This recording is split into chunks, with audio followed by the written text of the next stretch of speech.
Ash when I catch him, I bend him like Beckham. Yeah, that's my little baby, my boo. Classes in session, I'm not one for testing. Confession, I dropped out of school. Close to you, those you consider friends are the ones that can cause the most harm, since you trust them and are often blind to what they might be doing behind the scenes. You never know what is hiding beneath the mask, or what they might be capable of doing to you. You never know who that vile monster is until it is too late. Unfortunately, this was the case for our victim who was caught off guard. You probably heard this on the news and social media about people online giving their condolences and their respects to Tristyn and everyone affected by this tragedy in the community of St. John. On Mother's Day, the victim was pronounced dead due to a gruesome stabbing that was over 100 times. This wasn't a robbery, rape, or even a normal stabbing. Speaking about the heinous crime, the assailant's own mother attempted to cover up the bloody sins of her beloved son. We will cover how the killer took down their victim and how the killer's very own mother became involved in the crime. In the case of 14-year-old Aiden Fucci, in the moments before and after, police say he stabbed 13-year-old Tristyn Bailey. A 13-year-old girl? Tristyn Bailey, whose stabbing death shook the Durban crossing community to the core. According to the autopsy report, she was stabbed 114 times as she fought for her life. Police believe they have found the body of Tristyn Bailey Sunday evening. It makes me really sad that the last time I saw her was at cheer. He took something from our lives, from our community that we can't get back. And we'll never, ever be the same without her. This happened quite a while ago, but the case is still ongoing. This has to do with the fatal stabbing of a 13-year-old Tristyn Bailey. Aiden Fucci, who was 15 years old, is the main suspect in the murder of Tristyn Bailey. On May 9th, families were notified about the disappearance of Tristyn Bailey around 1:59 p.m. on a Sunday afternoon. Police found out that the last time Bailey was seen was at the Durban Amenity Center, located at 700 block of North Durban Parkway in northwest St. Johns County. A few hours later, a Florida missing child alert was issued. During this time, people were concerned with Tristyn's well-being, since this didn't seem to be an abduction. Either way, the situation was dire. Around 6 p.m., Tristyn's body was found, and then a statement was released by St. Johns County Sheriff's Office around 9:51 p.m. about the body. Eventually, an arrest was made the day on May 10th, after the person who was arrested was Aiden Fucci, after police found out that he was the last person who made contact with Tristyn before the disappearance. On May 10th, Aiden Fucci's residence was searched, and investigators discovered a buck knife sheath and a pair of blood-stained white Nike shoes. They also discovered blood and grime on the drain in Aiden's bathroom sink. Aiden seemed to take the situation lightly, as he was seen filming himself and another friend in the cop car. We're having fun in a f***ing cop car. Yep. Tristyn. What's up, guys? Yep. Tristyn, if you f***ing walk out the damn... When you see this in a month... He also took a photo of him inside a cop car, which he later posted on Sue's Snapchat, with the caption that said, "Hey guys, has anyone seen Tristyn lately?" Police were looking for clues as well as asking people if they had anything that could help the case. Fortunately for the police, someone submitted video footage from a surveillance camera. In the video, we can see two teens who were wandering during the night. These two teens were presumably Tristyn and Aiden. This video is at 1:52 in the morning of Mother's Day. The same morning, Tristyn Bailey was found dead. St. Johns County Sheriff's investigators say that person running is Aiden Fucci. This took place around 12:15 a.m. on the day of the disappearance. Then, surveillance footage caught a teen running home alone around 1:52 a.m. This is suspicious evidence, but it wasn't fully incriminating. Eventually, more footage from another camera was found that showed Aiden was going home around 3:31 a.m., a whole 3 hours after the incident. Tristyn's body was found by a passerby in a wooded area.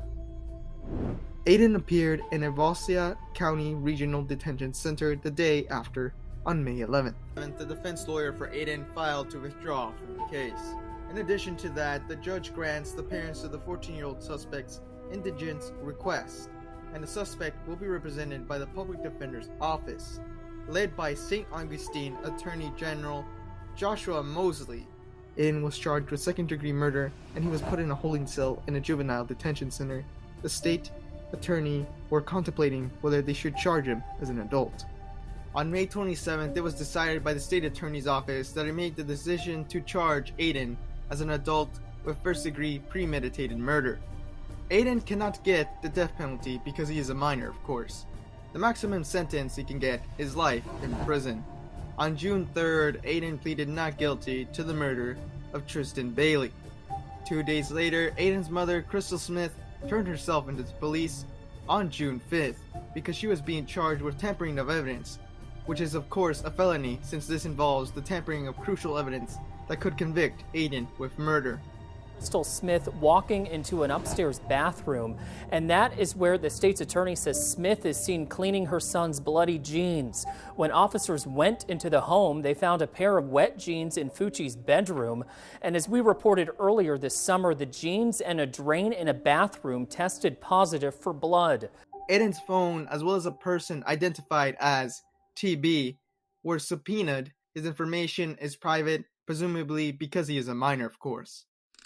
In the autopsy report, 49 of the stab wounds were on her head and neck, indicating that Tristyn was fighting back, since those wounds were defensive in nature, and the rest of the wounds were in her torso, chest, back, and upper extremities. The word karma was written on her left ankle, and a smiley face was drawn on the opposite ankle. The autopsy also reveals that her possessions were still in their place. She had a gold tone ring, her phone, a $20 bill, and a cotton candy vape pen. This means that nothing was stolen. This was a brutal killing of a young girl, a tragedy that shook the whole community of St. John's. Aiden later appeared in a pre-trial hearing on October 28th. He was being recorded on a video feed from the Duval County Jail. In some footage, Aiden appears to be dazed and confused about his surroundings. He was given the phone receiver by one of the guards, and then Aiden continued to look disoriented as he was rocking back and forth in his seat. Then he mutters at one point, he says, "The demons are going to take away my soul." Then he asks, "Why am I here? I just want to talk to my mom and dad." Fucci looks around aimlessly, appearing to be confused during court on Wednesday. What you got going on? Why am I here? I just want to talk to my mom and dad. What's going on? What's going on? He rocks back and forth and mumbles about demons. What's going on? I don't let you demons.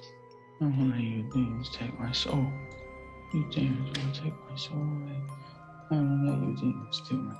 Whether or not Aiden is going to try to plead insanity, we can't really make this distinction, so I won't give too much comment other than he can clearly be suffering from mental illness. This probably means that he will more than likely receive a mental competency evaluation.